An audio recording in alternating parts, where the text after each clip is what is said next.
Hi guys. So let's just jump right in, shall we?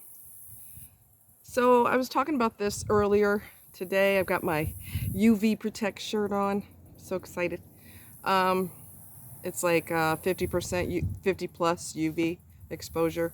It's got a hood on it. It's got a face covering, and yes, I've used all of that. Ticks are horrific this year, especially in Missouri. They're horrific. So if I go in the woods, I got to be covered, sprayed and covered. So and whatever's not covered, I could spray that. So anyway, so one thing that narcs don't really consider is okay. So they nope, leave it. What is that? Oh, anyway, sorry. Um, they don't count on. They're pretty oblivious to the fact that we can retaliate against them. They're oblivious to they're always looking for people's weaknesses and they don't realize that we notice theirs too. It's almost in a weird way, the more they hunt you for things, little details, and try to autopsy who you are so they can take advantage. When they do that, they also expose themselves at the same time. Because through conversations, I'll give you an example. Through conversations, you find out that people are 1000% irrelevant to them, including you, including me. Okay? We are 1000% irrelevant to them. I do not care how many times you make love. I don't care how many years you've been married. I don't care if you have 10 kids. Y'all are just stage props to be played with, toyed with, and kicked off the stage when they're tired of us. So they have their priorities twisted. They love money and use people when it should be the other way around. They should love people and use money. But because they're backwards as hell and because they're mentally ill and disturbed in their head, they do it the other way around. So they don't expect to be retaliated on. They expect to always look for your weaknesses so they can target them. They don't realize that we can do the same thing. I'll give you an example. If the narc finds out that you love something, it will be taken from you. You love going to Italy, they'll tell you you're going to Italy. Yo, that's your favorite thing, babe? I agree. We need to start saving money for that trip. And they'll tell you they're saving, and they will tell you what they're cutting back on so that y'all can make this trip. And I'm going to go talk to the travel agent and try to get the best deal for us to go to Italy. That's never going to happen. You know why? Because you love it. You love it. And even if they do go along with it, they're going to make you regret it because they're going to fight the whole time, nitpick, bitch, and argue the whole time while you're in Italy. So your vacation will not be what you think it is.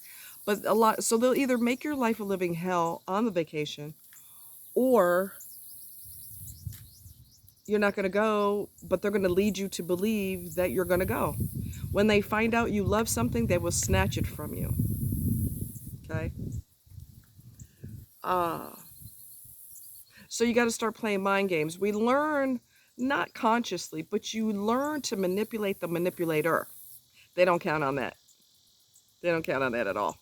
You learn to manipulate the manipulator. So if you want to go to a restaurant real bad, tell them you hate it. I don't want to go there. That's the last place I want to go. I just don't like it. I don't think their food's that good. I don't think their prices are that good. I don't want to go. Guess what you're going to end up doing? You're going to end up going. So you're basically mind screwing the mind screwer. Tell them that you don't like that restaurant, and they will be more than happy to go to that restaurant. You got to start playing these little mind games until you plan or until you can execute your exit strategy. And here's another key point. And I cannot, oh my God, I cannot, and this goes for me too, I cannot emphasize this enough. You have to get rid of them in the beginning. You have to get rid of them in the beginning. A lot of narcissists will do this that's so typical. Oh my God, it's typical. They're testing your bandwidth. They're testing what you're going to tolerate. So what they'll do in the very, very, very beginning is talk to you in text, not talk to you. Talk to you, not talk to you for a couple days.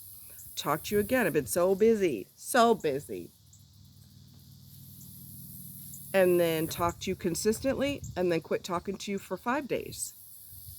When you see an inconsistent pattern, there's your sign. Even if the person's not a narc, which they probably are, because this is typical of narcs, they have to control you.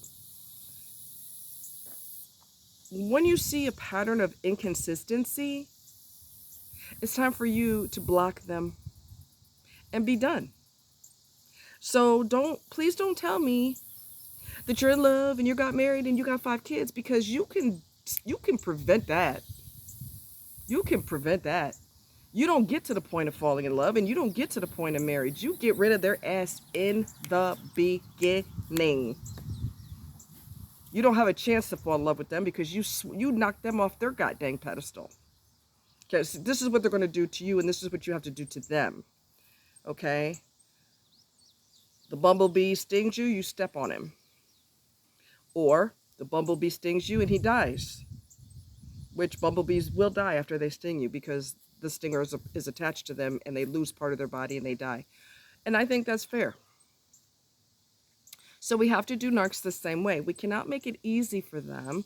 We cannot, get deeper and deeper emotionally into them. You have to lose them in the beginning because, they're going to love bomb you, and then they're going to kick you off the stage because you're a stage prop. They're going to kick you off the stage. I'm hot. I'm getting a little toasty. And it's not even that hot today. Well, it's warmer than it was earlier. But anyway, you gotta kick them where they kick you. And you gotta impact them where it's gonna hurt them the most. You screaming and yelling is not gonna hurt them. You getting rid of them hurts badly because it causes a narcissistic injury, which karate kicks them in their ego. You don't matter, but their ego matters. Money matters. Manipulating matters. Cheating and lying, all of that matters. That is their whole world. Money is at the top of the list. And you have to start impacting them the way they impact you. And so in the beginning, when you start to see, drop it right now. I done told you that the other day. Anyway,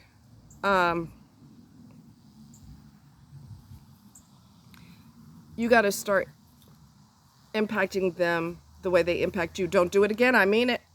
Drop it. Stop testing me, boy. Don't test me. Sorry, guys. You have to start impacting them the way they impact you. Their ego is important to them, so karate kick them in their ego, drop them like a bad habit, and lose them.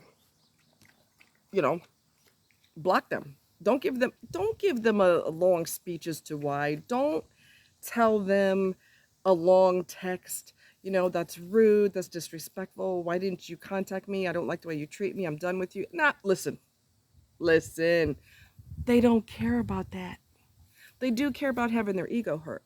So if you feel like you have to say something, you say, I'm done. And then you block them. You have to punch them, karate kick them where they are impacted the most. They're not impacted by your screaming and yelling. They're not impacted by that. They're not impacted by your freaking tears unless they use that as a form of manipulation. People mean nothing to the narcissist. Let me let that sink in. People mean nothing to a narcissist unless they can get something from you that is important to them. Once they get that, you're still irrelevant. You're still irrelevant anyway, The only thing that's relevant is what you're giving to them. You as a person is irrelevant. Okay? You're irrelevant. When I find out what is the most important thing that you love, I'm taking it from you. Because you're doing the same thing to me if you're a narc, so I'm going to do the same thing back to you. But I'm going to get worse. Because you know what? Those of us, and they better stick with little people. I don't mean little person as in small person. You better stick with young folks that are way too young for you, because the older ones that have more wisdom do not want to take your shit, especially those of us who've already been through it. We've already been through it. We're up to here. Life is supposed to be enjoyable. Life is supposed to be fun. Life is supposed to be adventure. And when pain comes, and it always does, we need to be able to rely on each other's shoulders. We lean on each other's shoulders. We hold each other up. If you want to bring me damnation, oh, I got something for your ass. I got something for your ass. Especially when I find out what's the most important thing to you. I'm coming for you. Now, I started to get to the page of eliminating people in the beginning. It's a practice. It takes time. You're not going to know how to do that after you watched a few videos or you read a couple of articles. It takes practice, because relationships are like parenting. There's no booklet that pops out with the kid when the kid's born. Here's a how-to. Relationships are the same way. Which brings me to my next point. And I've talked about this before, and it's so crucial to remember that when you grew up in a traumatic background, an abusive, traumatic childhood, you're desensitized. Why do you got to come over here messing with me? Huh? I love you too.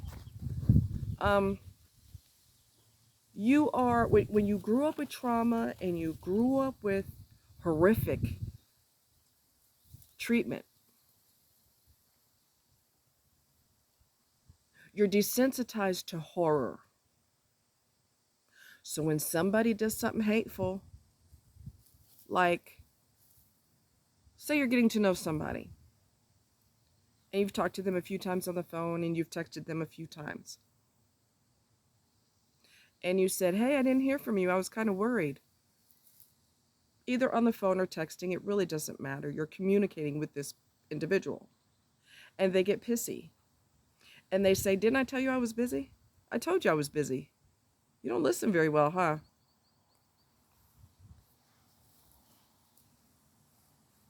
This is in the beginning, before you make the mistake of falling in love with them.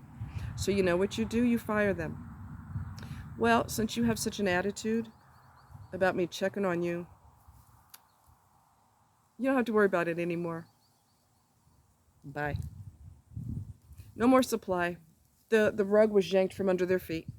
They don't like that. They like doing it to you, but they don't like it done to them. Okay? I, for one, am going to get rid of you in the beginning. I don't date anymore, but haven't, and I'm okay with that.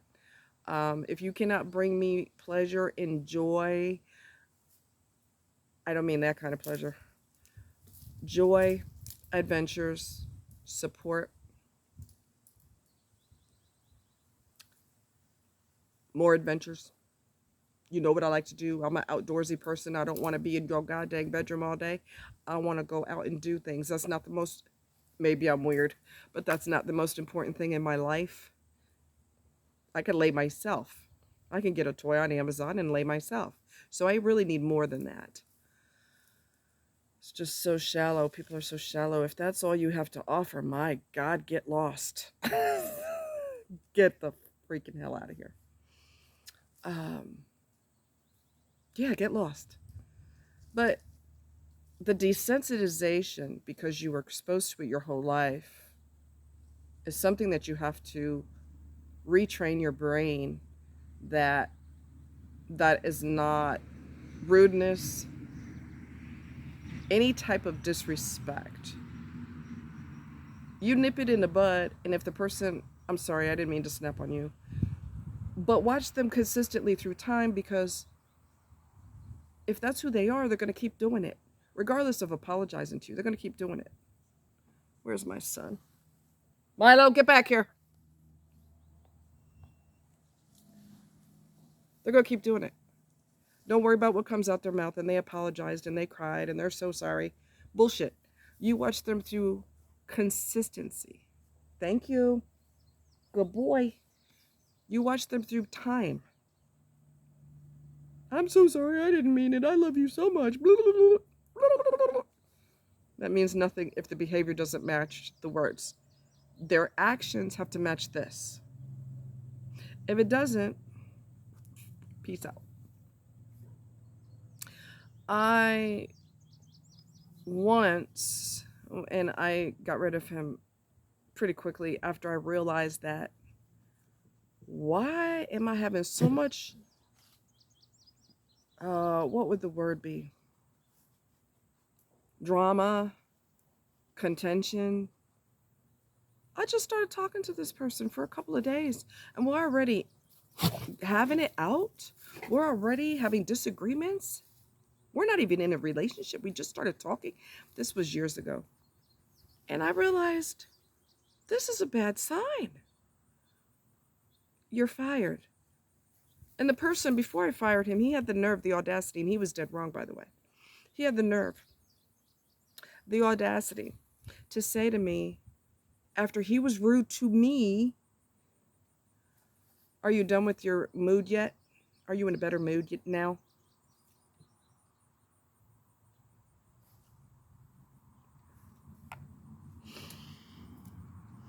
Okay, it was time to get rid of him.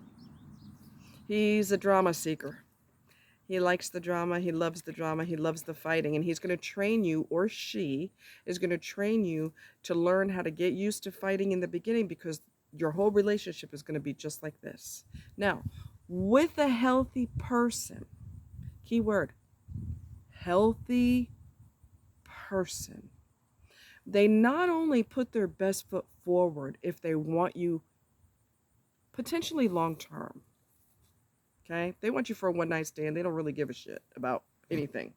You could be a fugitive escaping the law. They don't care when do the draws come down. Okay? But for someone who's healthy and not a pervert, they actually want you in a long-term relationship or more. People know, come on, let's just keep it real. People know when they want a serious relationship in their life. Why do you think all doctors, majority of doctors are married, if not all of them? They're married because they chose to seek out a wife. Why do you think lawyers are married? You're not going to find too many high professional people who aren't married. There's a reason for that. It looks good that you're married. It gives people the impression that your personal life is on point, so your professional life must be on point, which is a load of bullshit. You don't know what their marriage is like, but that's some stupid stigma that's in the professional sector. It looks better when you're married. So people will deliberately seek out a spouse. So it's a concerted effort. Or people who just want to have a serious relationship. They want to be married. They want to, they've been married before, their spouse passed away, or they had a divorce, but they really, really love the connection and they miss it. They love going to dinner with someone. They love sharing their life with someone. They actually love every bit of that. There are 5 people in the entire universe that actually are like that. They put their best foot forward. They want you to see the best of them, and they want to see the best of you, and they want to evaluate you, not officially, right? But they want to see how compatible you are. I'd love to have this person as a future partner. How compatible are we? And they're going to spend as much time with you as possible. None of which I just said is going to be fighting, arguing, drama. They ain't trying to do all that. They ain't trying to do all that. They're not trying to do that. And they're not going to be like narcissists do, where I'm going to be on my best behavior initially until you catch feelings for me, and then I'm going to show who I really am. A healthy person doesn't do that. They want you to see the best in them in the long term. Yes, you're going to see bad days. Of course. Who has good days all the time? Nobody. All right. Something bad could have happened at work. They may have had a falling out with their best friend, and now their heart hurts because they feel like they hurt the person they cared about. I mean, there's going to be drama. Someone's going to get sick. Someone's going to go to the hospital. Someone's going to whatever. Life happens. That person is going to be there through thick and thin, not because they said it, not because they said it out of their yapper, but because they proved it to you over a period of time, consistently over time. Consistently is the operative word. Consistency. Consistency. It's not going to be a temporary love bombing thing, and after 3 months or 4 months, I'm going to show my ass. No, baby. No, baby. No, baby. No, baby. No, baby. No. They want to see the best in you, and they want you to see the best in them, and they want to make sure that you guys are compatible because they want a future with you. People who want to be married or people who want to be in a relationship make a concerted effort to make that happen. They make it happen. They don't play games. They don't cause drama in the beginning. Let's fuss and fight over stupid, petty, nonsensical stupidness. Ain't nobody trying to do that if they want to, if they're serious, they're a healthy, keyword healthy person. They don't do that. They don't pick fights. They don't act stupid. They're there for you through everything. And let me tell you something else, and this is one of, well, there's so many insidious things about narcs, but one of the most insidious things is their lack of any type of compassion or empathy, complete disconnection from someone else's pain. Totally separated from it. Who cares? That's their whole mentality. So what? I know of 3. That's only who I know of. There's a lot more, baby. I know of 3 individuals whose wives they lost their mind because of how they were treated by their narcissistic husband. Wives are narcissistic too. Chill, baby, chill. We're talking about what I've experienced and what I've seen. 3 women who have literally lost their minds behind 3 narcissistic males. Can't say men because real men take responsibility for how they treat other people. I know what's wrong with them. 3. Hippie's ex-wife ended herself. He doesn't care. So, he's still able to lie, cheat, and steal. That's the most important thing to him. She wanted to dismiss herself. She dismissed herself. That's not my problem. That's disgusting. That's disgusting. Another guy whose wife has lost her mind behind him runs around telling everybody that she got scammed financially, and ever since then, she's never been right psychologically.